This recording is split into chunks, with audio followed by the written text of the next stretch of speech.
Okay, hello everybody.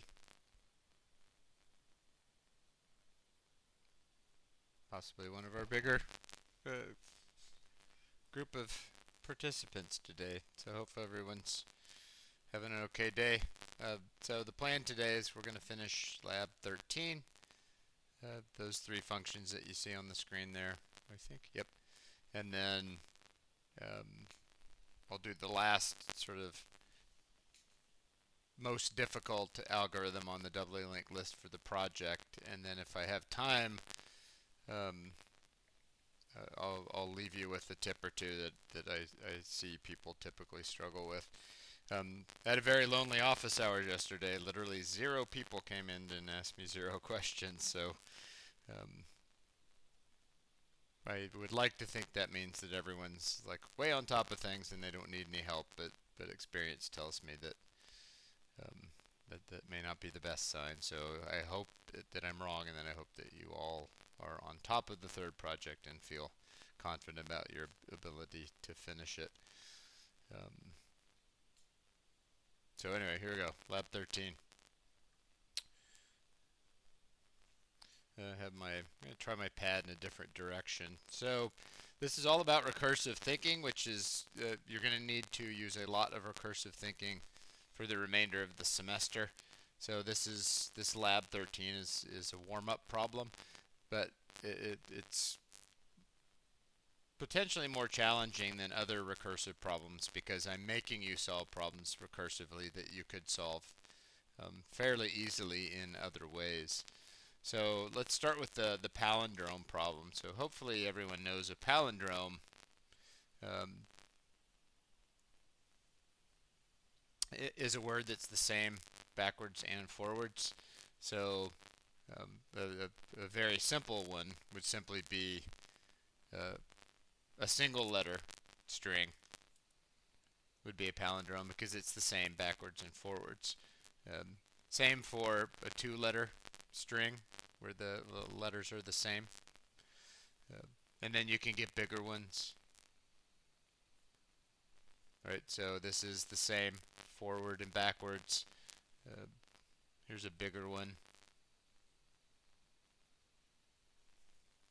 which is the same. Taco cat, Tacocat is the same forwards and backwards.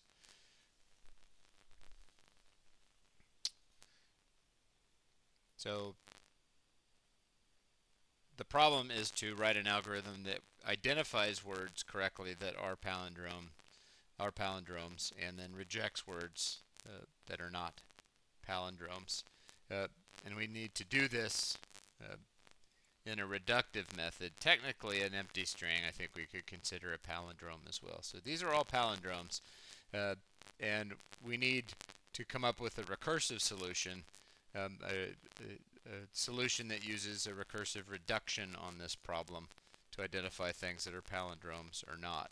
So the way to do that, um, the way that we would traditionally solve this problem is, um, well, one way to do it is we'd make two copies of this.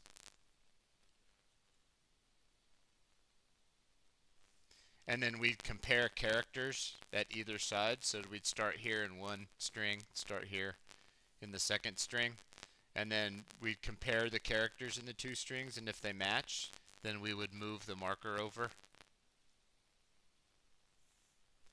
And we'd keep doing that technically until we ran all the way back to the other end of the string. And if the characters on both strings always matched as we move these markers until we get to the end, then we have a palindrome. If at any point the character under either of the markers doesn't match the other, then we have not a palindrome. Okay, but we can simplify this a little bit if we realize that we don't actually need two copies of the string to do that problem. We can instead take one copy of the string and simply work from either end. So we can compare the first character with the last character and then move this marker over and compare two characters, and then move the marker over and compare two characters. And once we got to the point where we were at, um, where the two markers met, or in the case of this one, the markers would sort of cross each other's paths. If we never see a mismatch, if all the characters as the two markers come together, match, then we have a palindrome. Okay, so that gives us a clue about a reductive algorithm, because another way to look at that is that we are comparing the end characters on an ever shrinking string. So if you think about it, what the markers actually do is they cut the string into smaller and smaller and smaller pieces until we get just the one character. Um, if we had a string like this, by the way, then it would kind of be the same. We'd get smaller. In this case, because there's an even number of characters, the reduction would take us to nothing. Whereas if we have odd number of characters, the reduction takes us to 1. So one thing to note here is we know when to stop.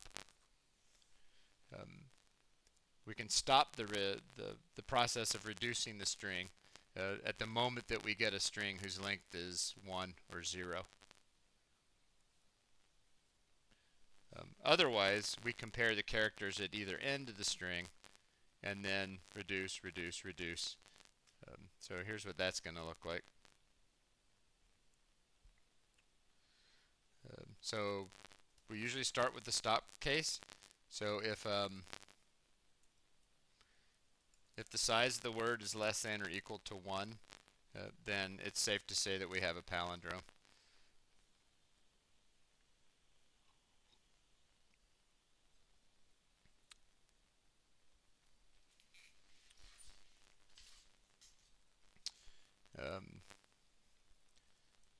The other condition we're looking for is, do I want to break this up into more steps? I don't think I necessarily need to. Okay, so that's the stop or break condition. When we get down to a word whose size is less than or equal to 1, well, that's a palindrome at that point. Otherwise, though, in fact, let's just do an otherwise. Otherwise, what we need to do is check the characters on either end to see if they match. So if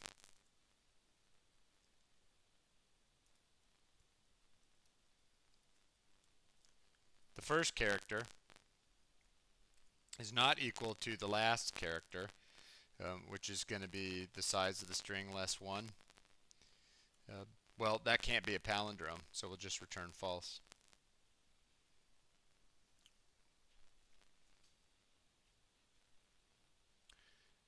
So once we get down to the break case, if we have a size 1 or 0 string, well, we're going to just call that a palindrome.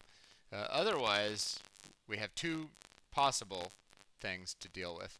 One is if the characters at either end do not match, well, that's not a palindrome. But if they do match, so we get into this else part, then we actually need to check the next smaller version of the string. So we're going to take a substring. We're going to start one character in. So we'll start at index 1, which cuts off the first character, and we will take the size. Is that going to be -2? I think it's -2, but we'll find out when we run the test. Well, let's see. I can just do that in my head real quick. So Taco Cat is size 1, 2, 3, 4, 5, 6, 7. So that would give us 5. So we'd start at 1 and then take 1, 2, 3, 4, 5. I think that's right. The test will tell us if that's supposed to be a -1. I think it's a -1. I can simplify this a little bit, which I'm going to do, but I wanted to separate this part out. So if we're not in our stop case, then we have the work of comparing the two characters at the end. If they don't match, that's not a palindrome. But if they do match, then we need to check the next smaller version by chopping off the characters on either side. And this is how I would do that, is use the substring function.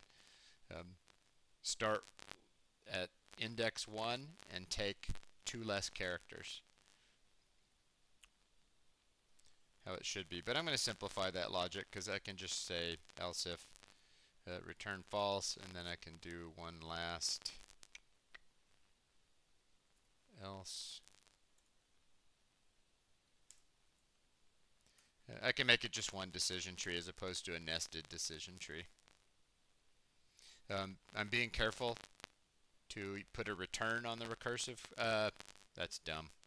Word is palindrome. I need to make a recursive call. That wouldn't have even been recursion. So I take the characters off of either side and then test that. So just because the outer characters now don't match doesn't mean. So for example, T-A-B, so Tabocat would pass the 2 T's, it would pass the 2 A's, but then as we reduced it, the B and the A wouldn't match, so that wouldn't be a palindrome. So hopefully that makes some kind of sense. But I also mostly just want you to see me going through my thought process.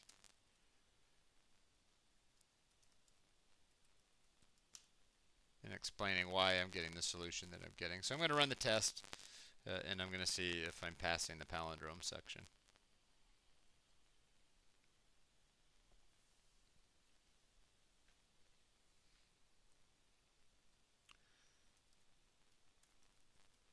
Use the -S option here so that I can see the passes and the fails. So what I'm hoping is that I pass all of the palindrome ones, which I do. So here's the palindrome section, and I'm passing all of them, so that's good. Okay, that one's hard to work out recursively. It takes a lot of practice to be able to do that.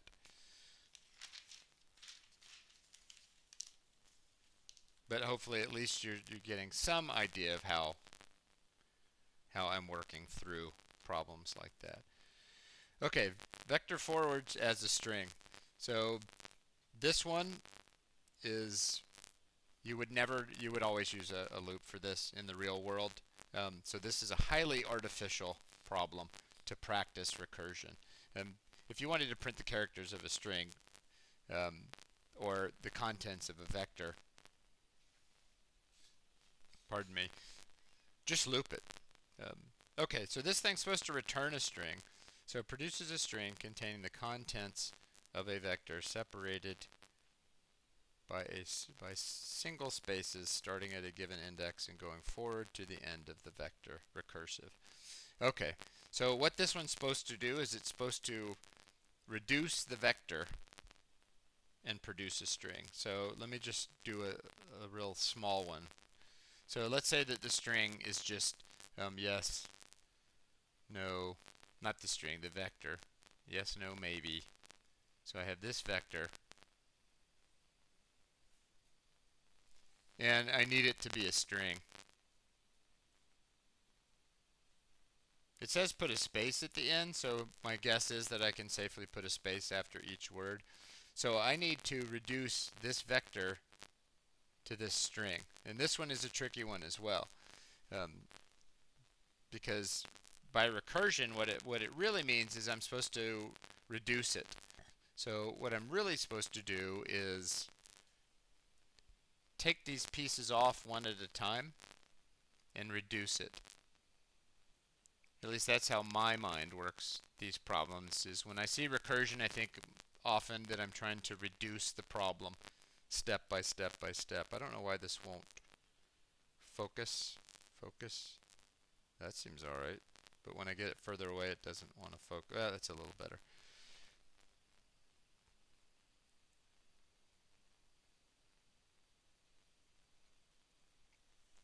So we want to write an algorithm that reduces the vector. And it reduces it to the point where the vector is empty. Okay, so this one's kind of crazy looking, but the idea is that at each step I want to take the string, I'm given an index, so it just says start at an index and move forward from there. Okay, so I'm given an index. Let's just say for argument's sake I'm given an index 0. I need to take that piece off. So when I'm at index 0, I'm going to take the S off and add a space to it, but then I need to join or concatenate that to the next step.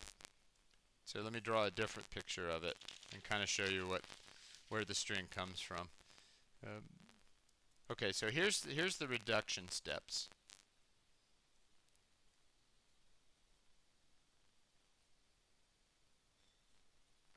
So there's the original state, and then I'm going to reduce it.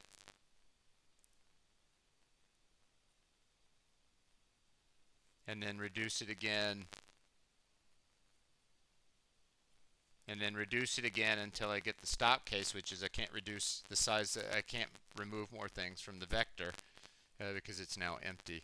So at each step, the job is to take a piece and then join it to whatever the next step does. So this first step gives me this piece.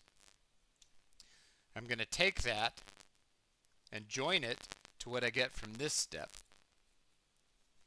which is to take this piece. And then I'm going to take that and join that to what comes from this piece.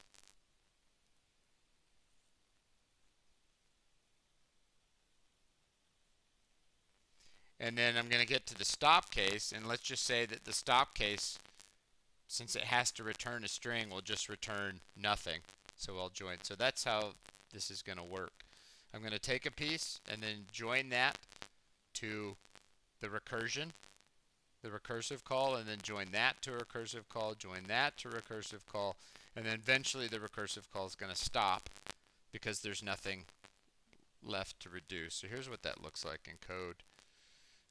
I know my stop case, which is the vector size is now empty. So when the vector becomes empty, I'm just going to return an empty string.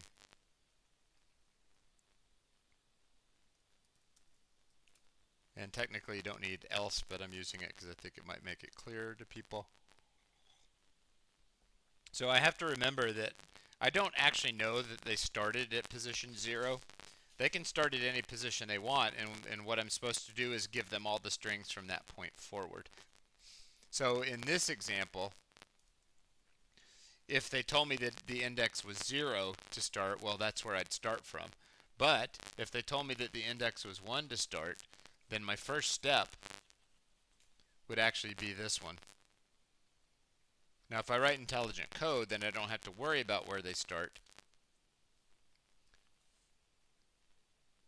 I just go from there.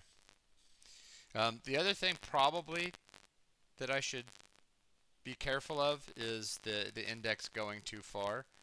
So if the index is the same as the size, that would be a problem as well, because that's too far. Right? So an index of 10 on a size 10 vector, well, the vector only has actually 0 through 9 index values. So I don't know if I'm going to need that for the unit test, but I'm going to protect against it. Okay, the important one for the stop case is if the vector has been reduced to having no contents,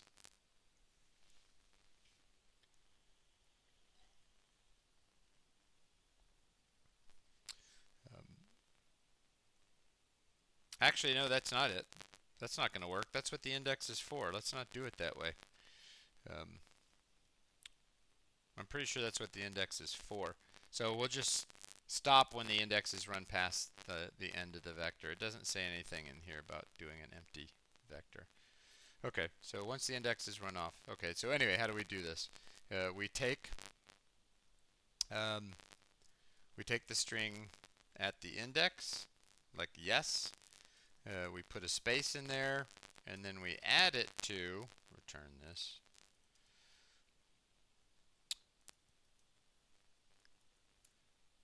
a recursive call where we move the index over by 1.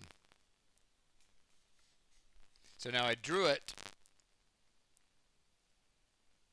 like this because I thought that was less confusing, but the reality is what it actually does is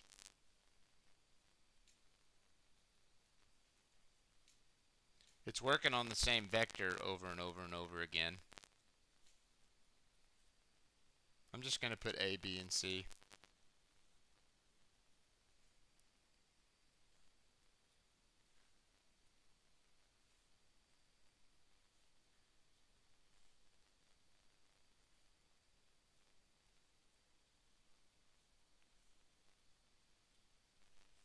The reality is it's the same vector every time, but there's an index.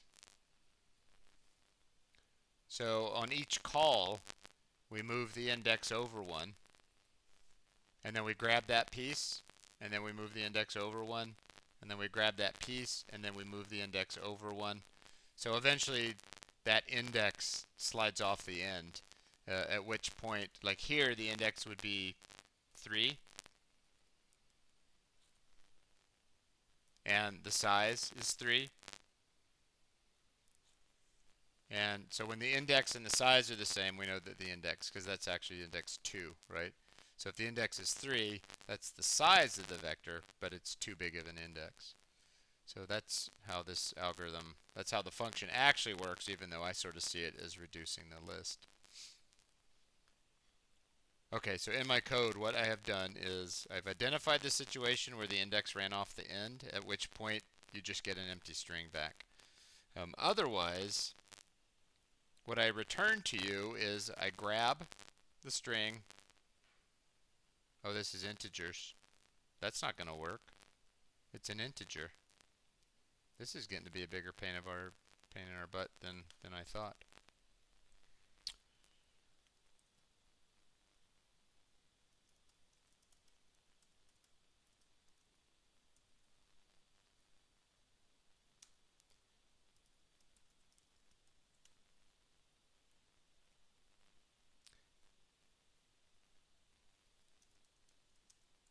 But it's not that big a deal.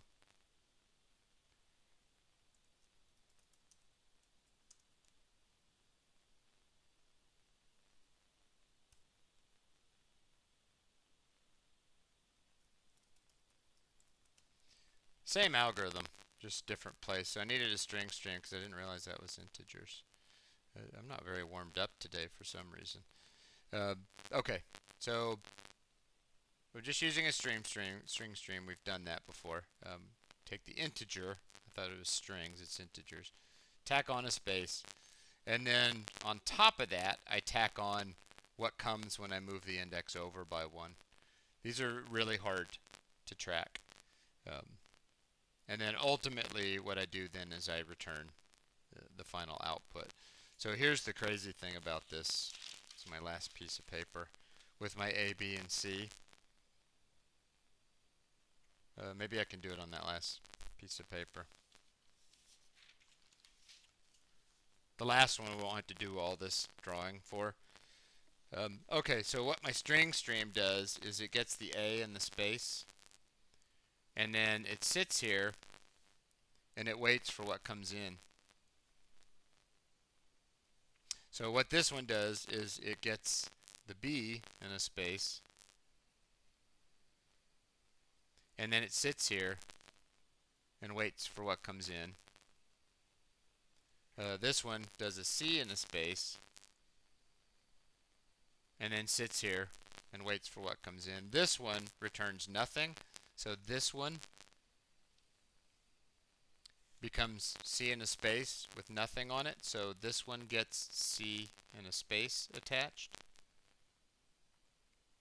which becomes what this one does, so now we get C, or B, and C in a space, and then the final result is an A in a space, a B in a space, a C in a space. I think the spaces are okay. So, pretty funky algorithm. But I'm going to save it, test it, see if it works.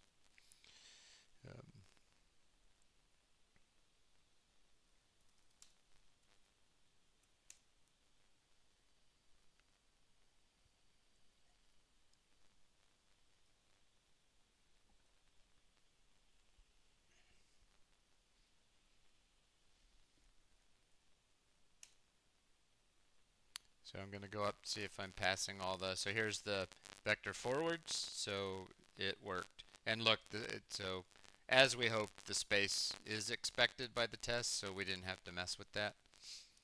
Um, but notice what the test does. So it starts at position 0 and expects to get all the contents, but then it fires it off at position 3 in the same array, in which it only expects to get the 20 and the 25, which worked. And then it fired it off with a 5, and that's too big for this array, so it failed, or it returned empty string. The safest way to write this, by the way, is probably greater than or equal to, just in case some tester decides to be tricky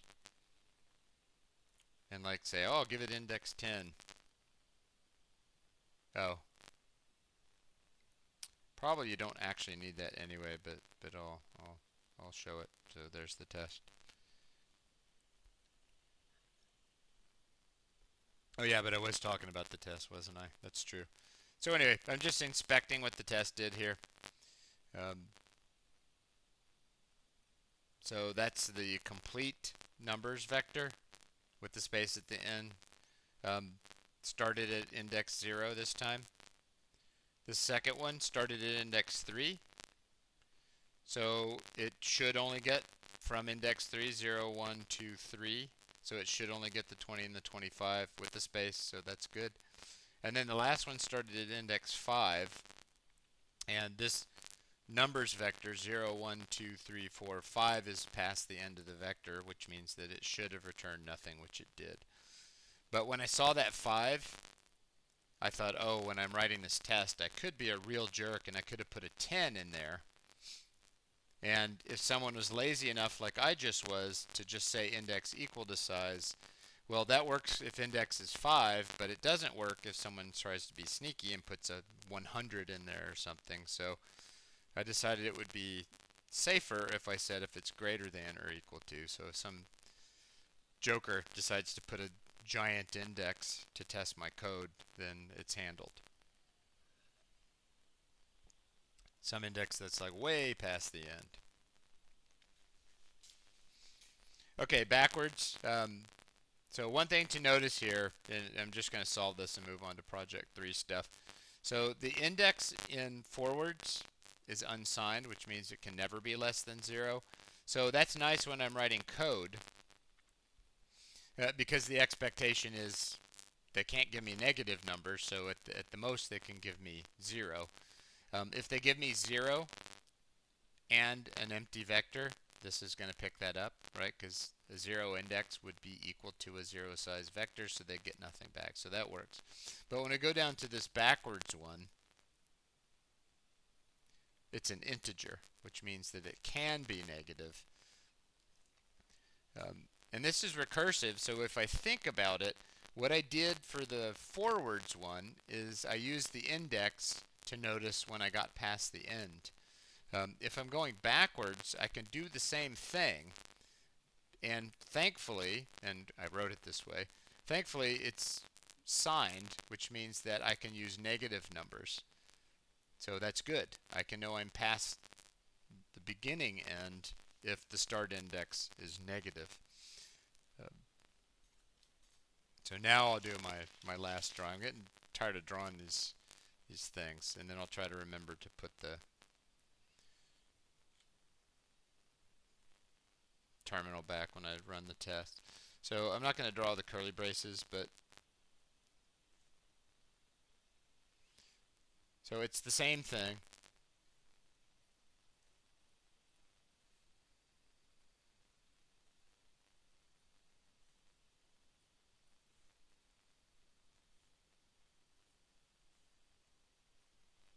So they're going to give me a starting index, and they're going to expect me to print the contents of the vector backwards. So they're going to say like start at position 2 and go backwards. So what I'm going to have to do when I recurse is I'm going to have to subtract from this index. So I'll subtract from the index, I'll subtract from the index, I'll subtract from the index, And then at some point I'm going to subtract from the index and the number's going to go negative. And that's how I'll know when I need to stop, is going negative. And since this parameter is assigned integer, I can do that. Um, but otherwise it's going to be the same thing. I'm going to take the value at the index,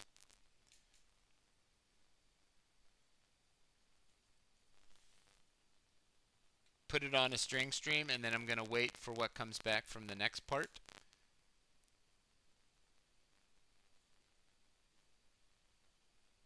And then it's going to wait for what comes back from the next part.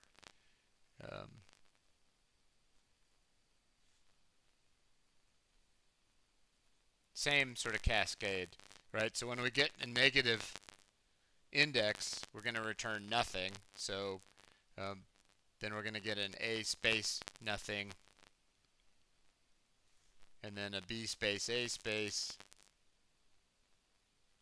and then finally a C space B space A space, which is backwards. So all we really worry about is grabbing the one piece of data at the index and then recursing to send the index backward one. That's all we're going to do. So it's very similar. In this case, though, if the start index is less than 0, if it managed to be negative, then we'll return nothing.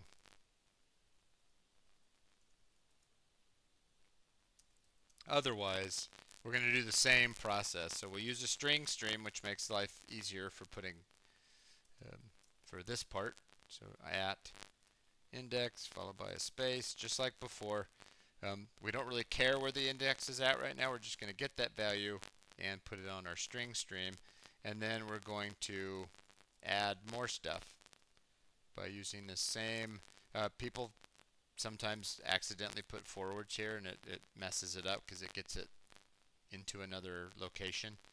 So be careful that you're doing vector backwards, recursing in vector backwards. So just like I just did, we put that element in a space, and then we add to it, so we have to wait now for what the recursive call does.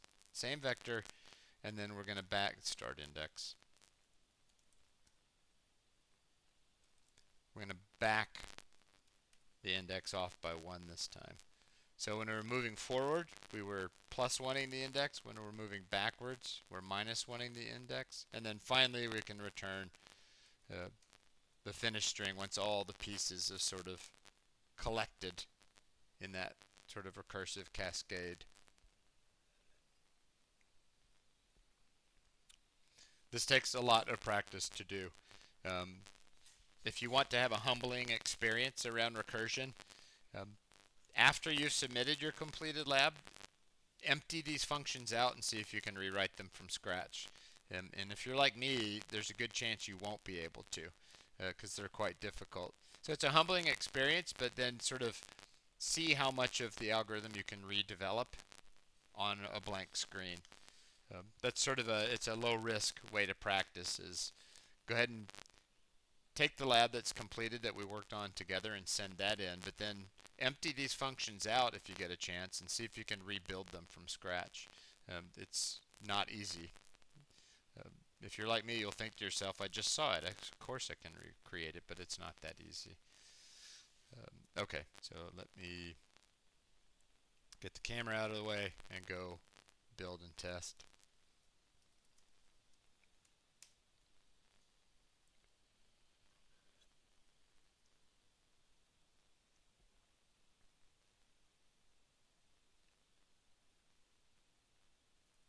And again, I'm running it with the -s option because I want to see the passes and the fails. At this point, I pass all the tests, but I wanted to be able to inspect the reverse section. So here it is. Those same numbers. If we start at index 4, then notice that we get them perfectly backwards with the space at the end. Here's one that started at index 1, which is way up toward the front, and got those backwards. And then it tried a negative number, which should bring back nothing, so that worked as well. So that is just some recursive thinking gymnastics to try to get limber on that. We're going to use recursive thinking a lot for the rest of the semester starting next week. The main takeaway, two, I would say. The number one takeaway is recursive functions call themselves. That's number one. That's what we mean when we say recursion. Is we're talking about functions that call themselves. And then sort of two smaller points is when we're doing recursion, we do not use loops. So recursion replaces solutions where we might have used a loop otherwise. So recursion instead of loops. And then the last one is recursion has an infinite potential problem, just like loops have an infinite potential problem. So loops, you're careful to make sure that loops can stop, and the same is true for recursion. You need to find a stop or a break case that is always written as an if statement. You need some stop or break case that allows the recursion to exit. And I'll just show you an example one last time about that. So the stop case is one that does not call the function anymore. So notice in the stop case for vector backwards, it does not call vector backwards anymore. It just returns data. So you always have a stop case so that you don't get infinite recursion. And then you always have at least one recursive case that does work by accumulating more and more calls to the function on smaller and smaller parts of the program of the problem. So they're functions that call themselves. You don't use loops, and you try to avoid, in fact, you really need to avoid infinite recursion by finding the stop case. So those are sort of the takeaways on recursion. I finished that tablet. Hold on, got a cough. Maybe not. Okay, better. Okay, so now we need to switch gears. So I'm just letting a minute or two sort of run to see if there's any questions before I load up what I've got on my doubly linked list.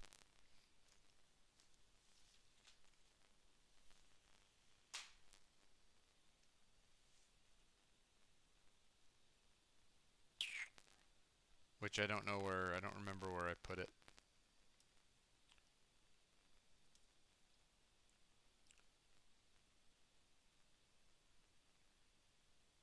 No. Lecture notes? No. Wait. Maybe?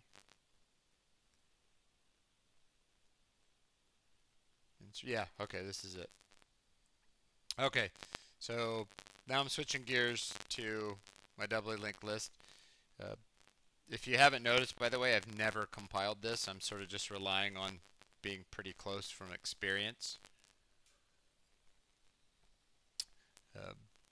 But there's no warranty on this as it is, so make sure you test it. If I have time, I might try to compile it today. So last time we did insert, and one thing I wanted you to note about insert is that I used the pushes where I could to handle parts of the problem so that I could kind of get down to the point in this insert problem where I only had to worry about one situation. So now we're going to do remove, and we're going to do the same thing. Now on a remove, I'm actually going to return a true false on remove. So that I can return true if I do successfully remove something and return false if the value that was requested for removal wasn't present.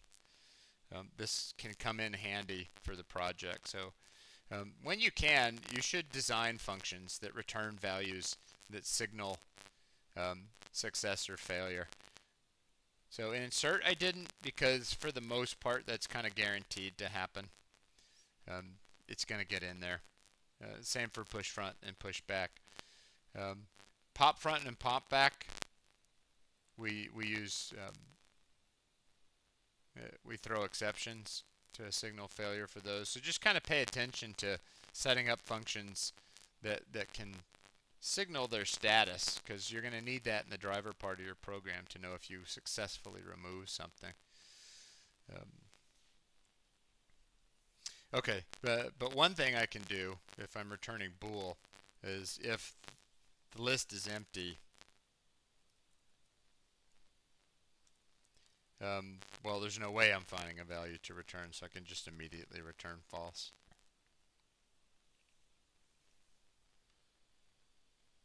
I'm putting my pad back for now.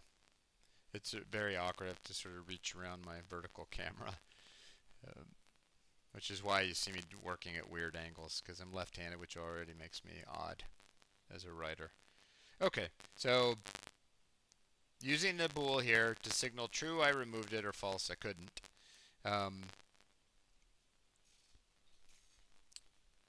And I know that if the list is empty, well, I can't remove anything.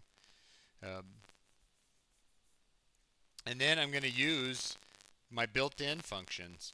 So what I'm going to do is I'm going to say if the value is the same value as the value at head, so this is the value I want to remove, and I'm going to look at the value at head.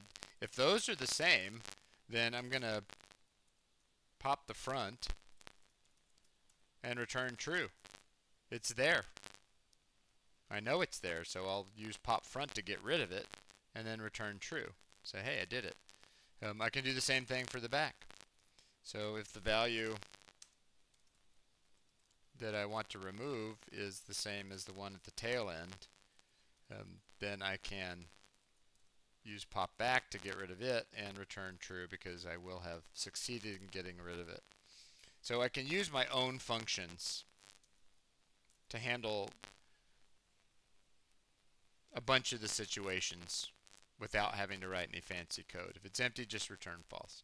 If the value is at the front, pop it and return true. If the value is at the back, pop it and return true. Otherwise, I got to look for it. Now, once I get to this else part, what I know is it's not at the front and it's not at the back, and the list is not empty. So I am guaranteed to have a situation that looks like this.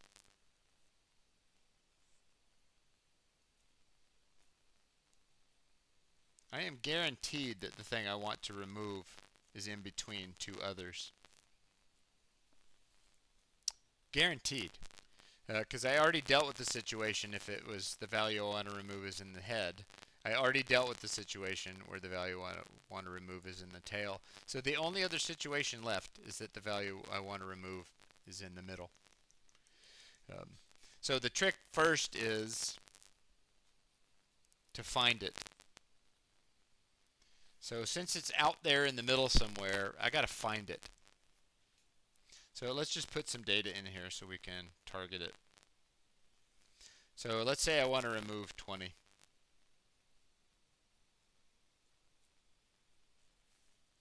So the first thing I got to do is find 20. So I'm going to start, like I always do, by grabbing myself a marker, starting at the head of the list. So I have a marker pointer that points at the head of the list, the same place where head points to. So now I have marker right here. You've seen this algorithm before. My next job is to move this marker until it hits my target.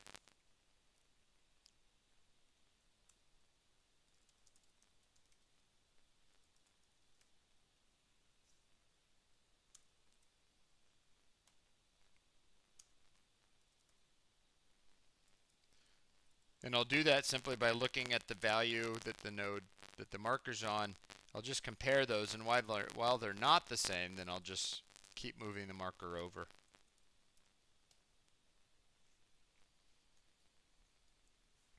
So in this case, if I want to remove 20, I'm going to say while marker value is not equal to, that is the case, move marker over to the next one.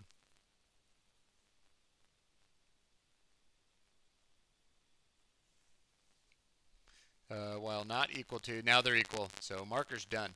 So when I get out of that loop, marker is on the target node, at least in this case. We'll go back and we'll try a different scenario and find something else, but marker's right here. So what I got to do is get this out of here. And before I do that, I need to reroute the list around it. So this link right here that used to point from 10 to 20, it now needs to go from 10 to 30. It needs to reroute around the node to be removed. So that's the first thing I'm going to do, and it's awkward to get to because it's coming from this node, and all I have is the marker. So what I'm going to do is I'm going to start at marker. I'm going to go back to the previous one. So start at marker, go back to the previous one, and once I'm there, I can grab that link that I want, which would be, so marker previous gets me here, and then next is this one. So I want to move that to where marker next is currently pointing. It's crazy, isn't it? That's that one rerouted. Now I need to reroute this one. The ones for marker itself will die when this node dies, so I don't worry about those, but I do worry about the links coming around it, so I need to reroute this one now. So that's going to be, I'm going to have to start at marker, go to the next one.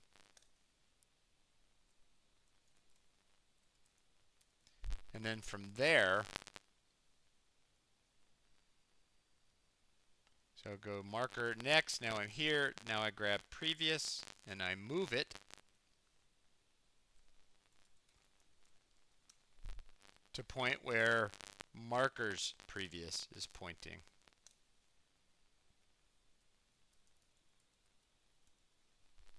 This is wild.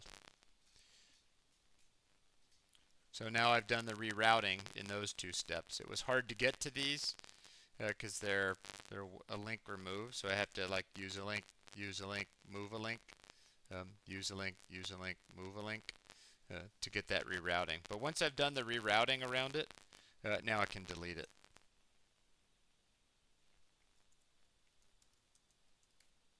And I can reduce the size of the list because I just took one out.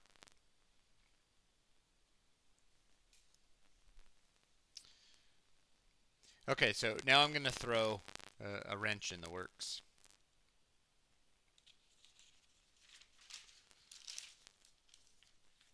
So let's say that we had this.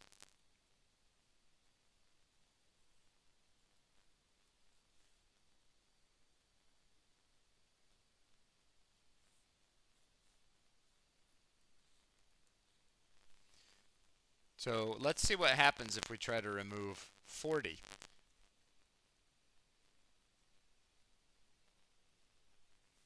If I try to remove 40, I'm going to start a marker here.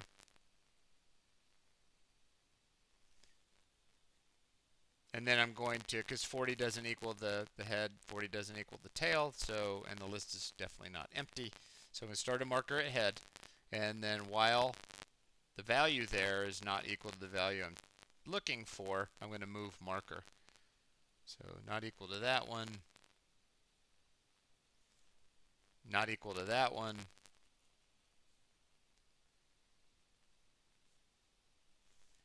not equal to that one,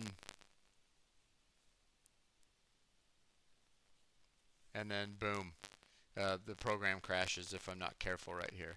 So this is entirely possible that they give me a value on a non-empty list that's not even in there in the first place.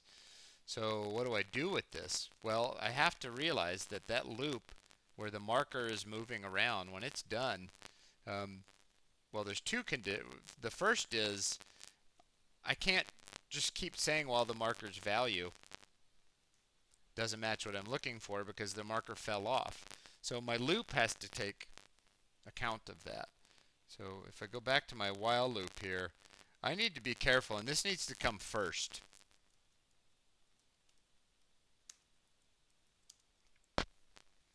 So I'm going to change my condition so that I'm going to constantly check the marker to make sure it's not null.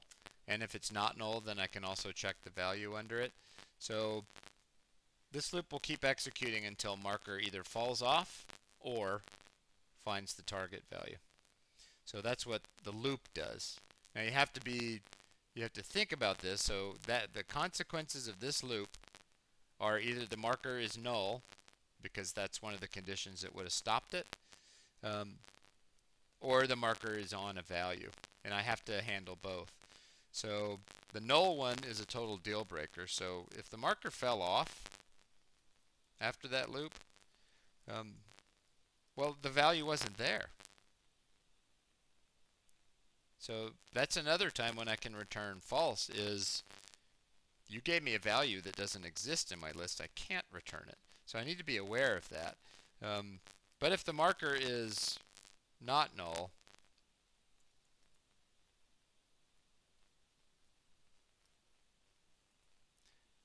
then it's safe to go through the process of removing it. Except for I deleted for some reason this size. So that's also a difficult algorithm to work out, which is why we worked it out together. Takes some experience and a lot of practice to be able to anticipate these things. When you are learning to create structures like this and to create these algorithms, the only things I can really recommend is that you draw pictures and then you test a lot. You test and get a friend to help you test and try to think of things that might break it. Try to think of every different kind of thing that you might do that would mess your algorithm up. Ooh, I'll try it on an empty list and see what happens. Oh, I'll throw out a value that's not even in there and see what happens. The other thing to note about this algorithm, oh, well, one thing is I removed something and I didn't say, hey, guess what, I removed something.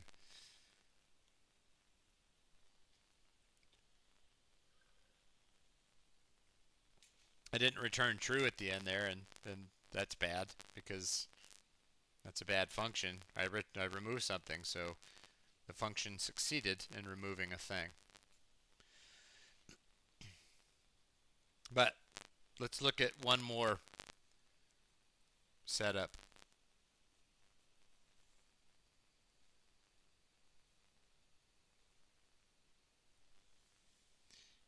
Why did I write that so small? I don't know. 10, 20, 20, 30.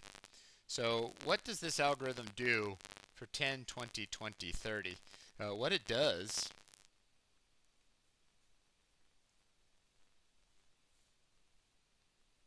is it removes the first one and stops. So that's fine. That's what it's designed to do. It says remove a 20. Well, it'll go find a 20 and remove it, the first one that it finds. So the marker will stop at the first one it finds and remove no more. That's fine. Because it is possible the list has duplicate values in it. So that's fine, but it might be useful, and I'll just write it for you real quick. It might be useful to be able to remove all of something. Like, please remove all copies of a value. So you might want to have a function that does that. If you're wise, so you notice bool. So here's how I would set it up.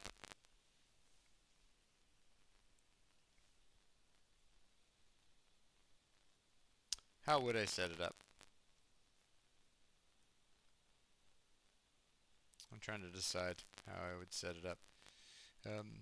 We need to be able to detect if we remove any. So probably we want to remove one first. No, we can do it this way. Um, so let's make an integer and call it num removed and say that we've removed 0. Uh, but then, if we're smart, we'll just say while we can remove one of those, we'll keep track of the fact that we removed another one, um, and then we'll just cycle back and keep removing. So as long as remove says yes, I remove something, we're just going to keep counting. But again, I'm showing you this because I want you to think about how you can sort of leverage functions to help each other. So removing all is simply a matter of being clever enough to use a loop to remove single ones as long as you can remove single ones. So as long as remove keeps telling me that it's removing, right? So remove 20, done. Remove 20, done. Remove 20, oops, we're out, false. As long as we're able to do that, I'm going to keep a count. And the reason why I'm going to keep a count is because I kind of want to mirror the remove all, and I'll say, well, if the num removed, actually, I'll just say this, return the num removed was greater than 0. So if I remove none, then they're going to get a false. If I removed one or more, they're going to get a true. That's how I would do that. You can use that function, though. I believe that there's a place to use that function in the project. But what I wanted you to see is that I'm not going to be a lunatic and rewrite all of that difficult code. I'm just going to use it to remove all. Because otherwise this could be quite nasty to try to figure out how to write a loop that's going to remove a node and fix it up and then move the marker and remove a node and fix it up. Why go through that when I can just make remove, just keep removing one and then remove another one and then remove another one. And then I count those simply to make the job of signaling my success or failure at the end easier.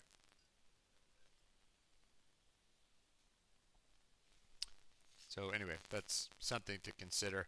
You could also change this to actually return the number removed if you wanted. I don't know how useful that is, but you could do that. I guess there's applications where that would be useful.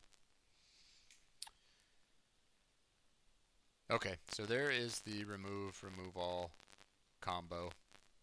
And everything else that I'm about to do is going to be pseudocode, just to give you some things to think about in terms of setting up this program.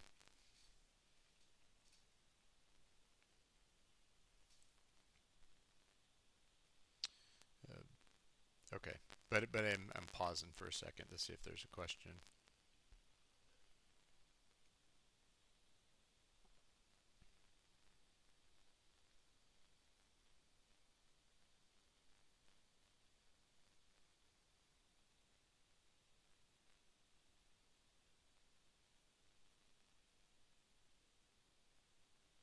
Remember, that's never been, this particular version of the code has never been, I've never ran the compiler on it or tried to test it. So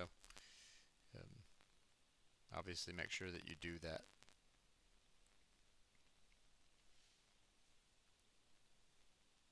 But hopefully you kind of have a sense from my explanation of what it is that I'm doing. You're going to get a lot more of this kind of crazy looking stuff, although less crazy looking than you'd think for the last project. This is the messiest one in terms of having to work through the problem with all these little details. This is the messiest one of the semester, I think.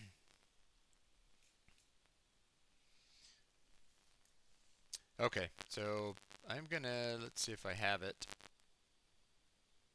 I'm looking at the wrong class. So let me bring up my, where does the browser go? All right, let me get to the correct course.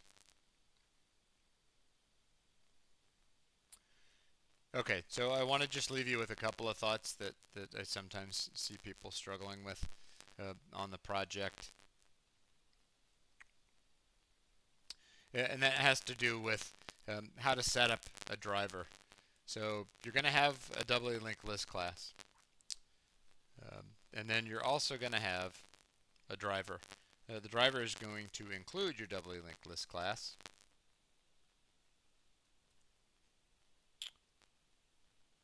Let me put this somewhere. April 21st, project 3 hints.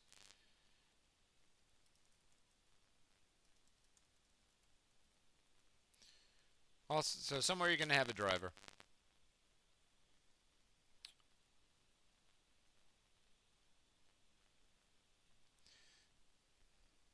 And it's going to have to handle, I'm actually going to move this over to the side. I think I moved the thing that I didn't want to move. Yeah, I didn't want that. I want the browser. Let me move this off to the side. Get rid of the camera.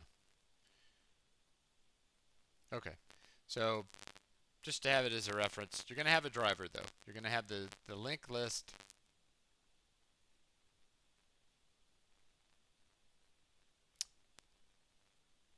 You're going to have a driver.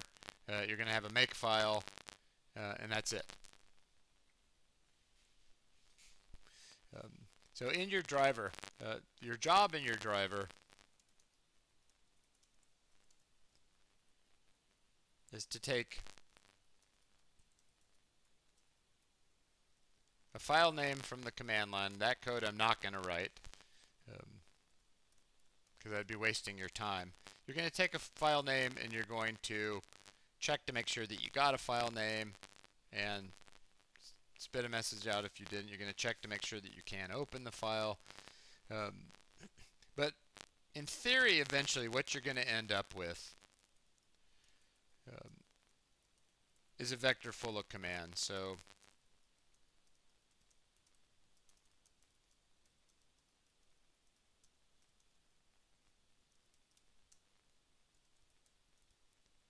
into this vector commands, right?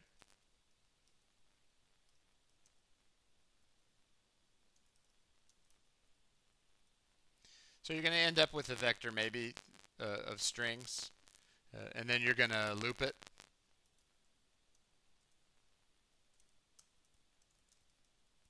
I personally would loop it like this. That's up to you. You're going to loop it looking for commands. So maybe a switch, for example. You might switch on character 0.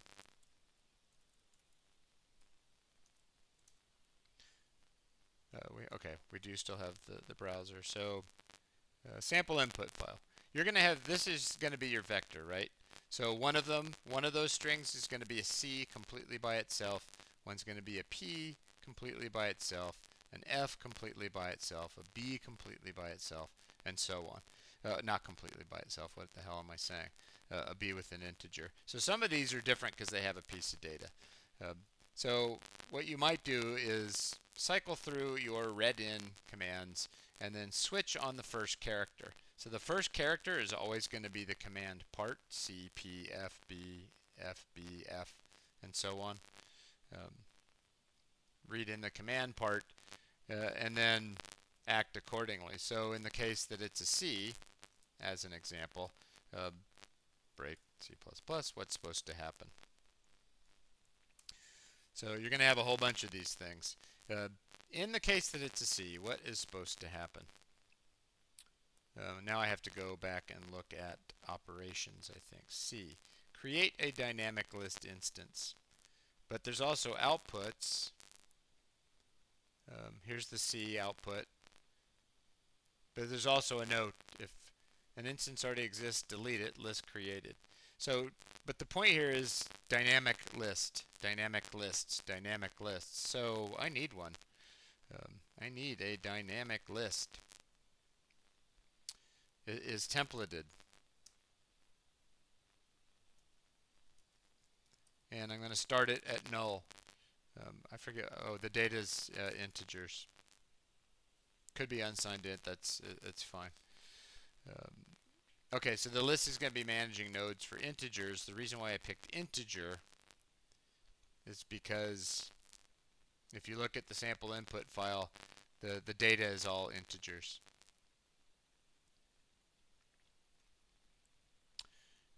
Okay, operation. So on a C, It says create a dynamic list instance, but it also said on outputs, um, if an instance already exists, delete it first. Okay, so what does that look like? So the first thing is if the first character of the command string is a C, that's the create command. So I've been told if there is a list already, which looks like it's not null, so that tells me, oh wait, there's already a list. And that's the thing that I just got, that I highlighted over there in the project page. Then I need to delete it.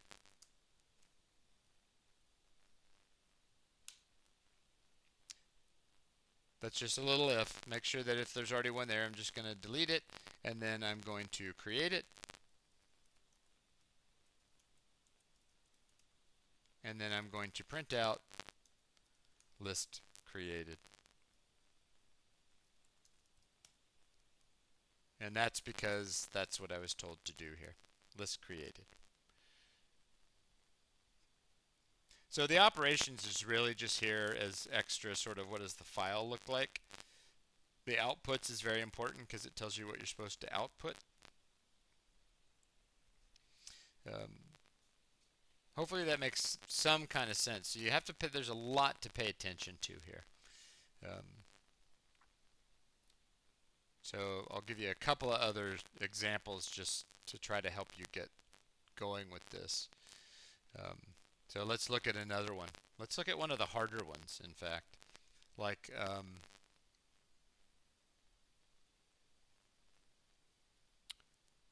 this insert.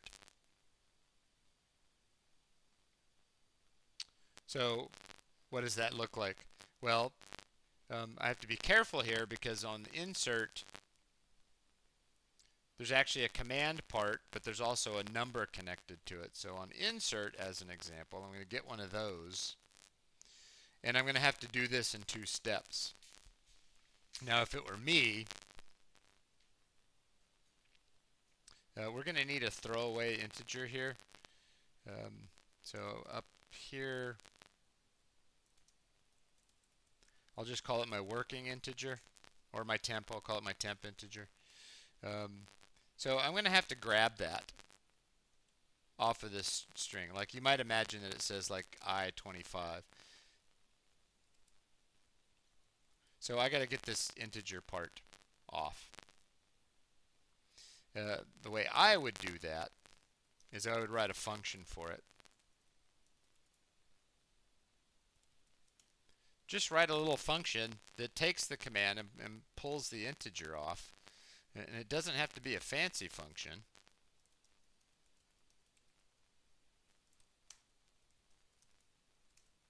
It just takes a string and pulls off the integer part. So you have to be careful about that. But one way you could do it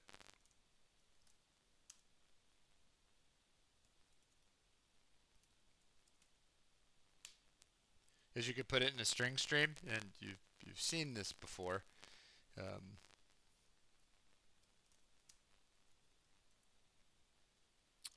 How do we do this? Get line from SS into temp, stopping at the space. Don't need that piece, we just need it for this part. We can put stopping at the space even though we know there's not a space. You've done this before. I'm just saying you can make your driver a lot less clunky looking if you make a function for this. Put the command in a string stream. I need a temporary string so that when I use getLine, I'm pulling the pieces off. So this first pull is just going to be the command part, but I don't care about that part. What I care about is the second part. So after the second read, now I have the thing that I need, and I can, oh, it's string to integer. I can just return that. Should be fine. So think, because you only use this get integer on commands that have integers. So if we look at the operations, if you look at the operations document, C does not have an integer, X does not, D does not, I, F, B, E, R, and G all have integers so they can all use that function. But A, Z, T, K, N, and P that follow them don't have that part. So you only use the get integer on the commands that carry an integer.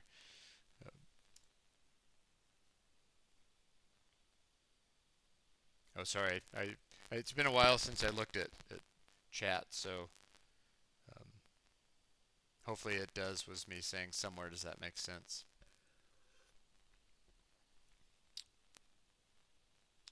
Okay, so what do we do on insert though? Um,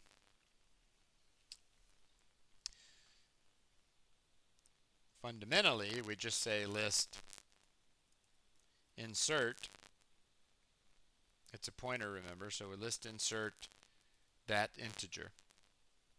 And then we do a cout that says, oh, what is the command supposed to do? Now I gotta look at the outputs again.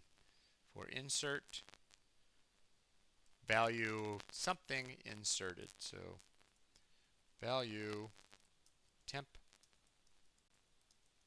inserted.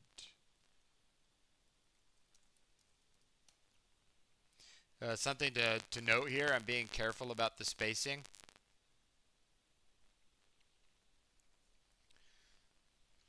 So, but there's one other thing here that we need to be careful of.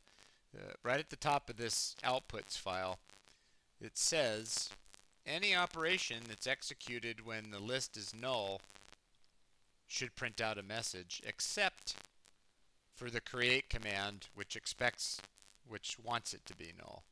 So every command needs this check. Um, and I'm just going to do it first. So if they give me an insert command, well, the first thing I'm going to do is check if the list is null. I ain't doing anything. Must create list instance. Otherwise, it's safe to do the work.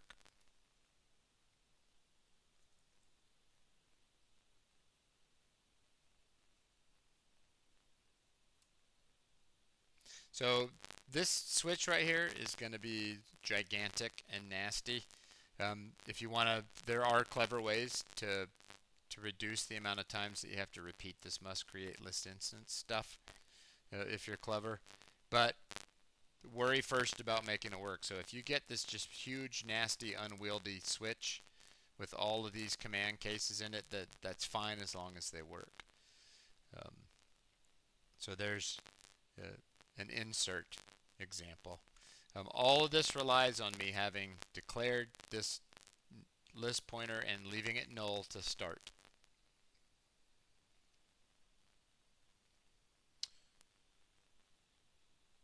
Okay, so that's a lot of what the driver is supposed to look like. The other thing I wanted to show you here, my last two comments, there are no output statements. There are no output statements in my doubly linked list, which is what you want. You want to try to keep your output statements contained in as few places as possible. So I have no output statements in my doubly linked list, not one. No couts anywhere. I have all of my couts in the driver. This is my user interface, after all. So I want all of my outputs here, which means that I have to use my list. So I'll give you one more example and then I'm quitting, at least on this part. Move tail. I'll show you two more. Okay, so here's on remove. On remove. So remove is going to, remove is going to give me a number. So in the case of a remove, I'm going to get a number. I'm going to do the same thing though. Just start doing this first. Everybody but the create command gets this.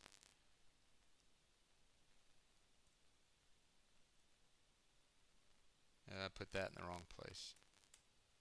Else, that seems off. All right, everyone gets that check. Okay, on remove. So I got to get that's one that has an integer in it. So I'm going to use my little function to do that. Okay, so the output on a remove says, here's a remove, value n removed or value not found. So how do I detect that? Well, it turns out that my function remove returns a bool. So I will use it. It returns a bool. So I can say if it was removed, I'm supposed to say cout value space temp removed. Else, meaning removed came back false, cout value space temp not found. So notice how I used the return value of my list function to produce the correct output for the program. I did not put outputs in my doubly linked list because then I would have a shitty doubly linked list. I would have one that was written for this project and won't work anywhere else, that people aren't going to complain because outputs aren't coming from all over the place. So this is what you want. There's one more in here. Let's do a T, removed head.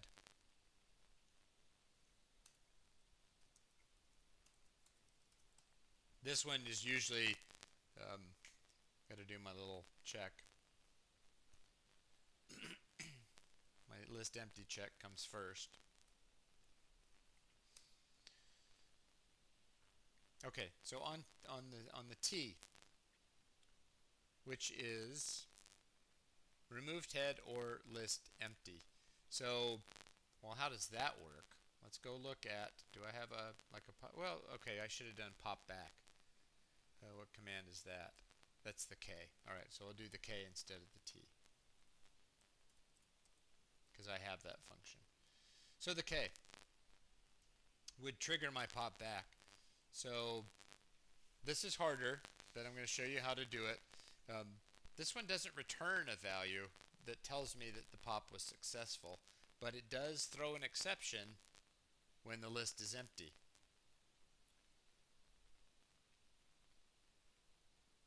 So let's use that. So the way you do that is you wrap the call in a try catch.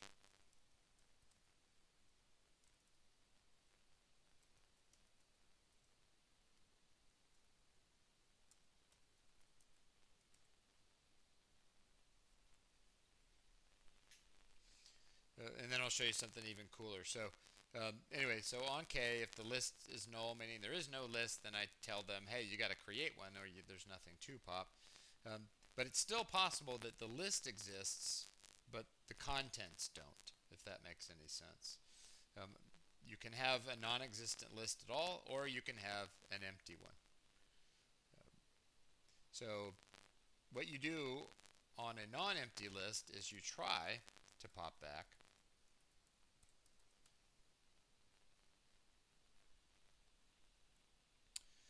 And if that succeeds, then the program will just continue to execute normally, and you can say, so nothing bad happened, removed tail, nothing bad happened, all good to go.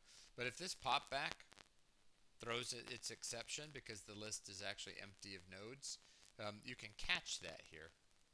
And you can actually say, you can print out the exception message, or you can just print out list empty like the spec tells you. So that's harder, but I wanted to show you that because that's the proper way to do this with popback. There are other ways to do this. You could check to see if the list is empty and do that kind of logic. But the cool way to do it is to use the exception that is in your function in your user interface to detect the list being empty. So this one means there's no list. This one means there's a list, but it has no nodes. The try part, if it gets to remove tail, means Pop back worked. No problems happened. All right, that's a lot. That's where I'm stopping. So I'll stop talking and wait a few minutes to see if there's any questions.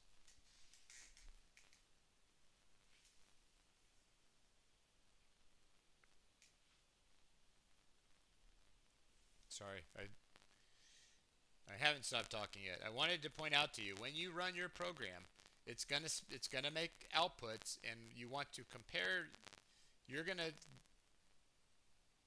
give this input file to your program, and then when it runs and does outputs, you're going to compare it with these outputs, which are the outputs that my program produced. So if your outputs are different from my outputs, then something isn't right. And you should be checking everything, like is the spacing the same, all that stuff. And let me just show you a tool. I'm going to put a note here real quick.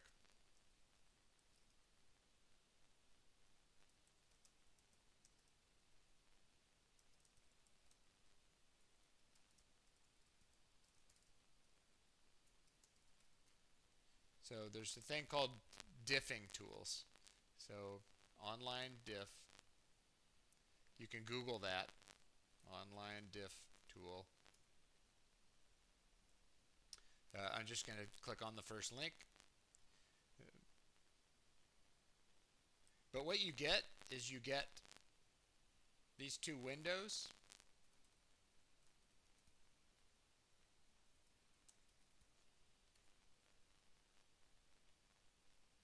And you can tell if the two things are the same. So you can plug in the sample output in one side and your output in the other side, and then you can check for the differences. If anything red comes up, then something's wrong, right? So that's a tool you can use to help with that problem.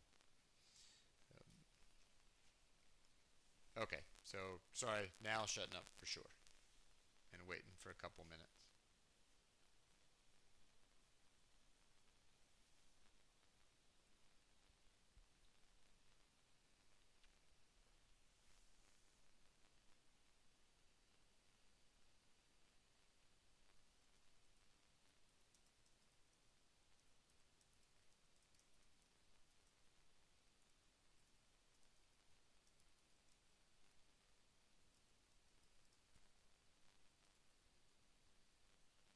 Just a note, don't guess that it's going to work. Make sure it works because I haven't tested any of that stuff.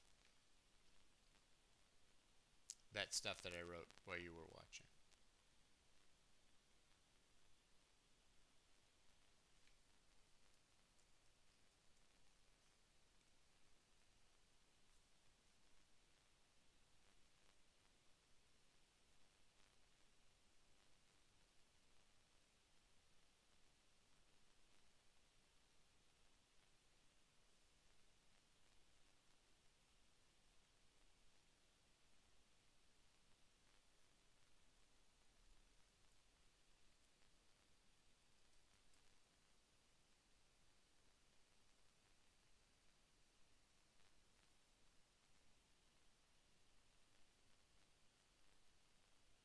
Okay, so videos will be posted, as always, YouTube and Twitch. Uh, Hopefully you have enough to get yourself the rest of the way there. Don't forget we have a Discord channel, so you can post questions and answer other people's questions and try to help each other out. Um, Thank you, Jack. I appreciate it. You have a good weekend as well. Everybody else also have a good weekend. I'll be back on Tuesday next week. So good luck.